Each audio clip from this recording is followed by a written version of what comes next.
I didn't realize this about my Mac. I thought iCloud had everything covered, but it's not a full backup. If you delete something, it's gone everywhere. So I fixed it properly. You need an external drive and time machine. It literally took me 2 minutes to set up. Then I fixed something else. My Mac wouldn't do proper dual screens like it does with my work laptop, so this cable changed everything. Now I've got full dual screen setup.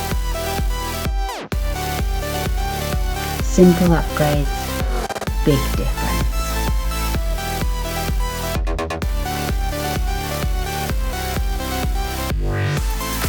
Links below.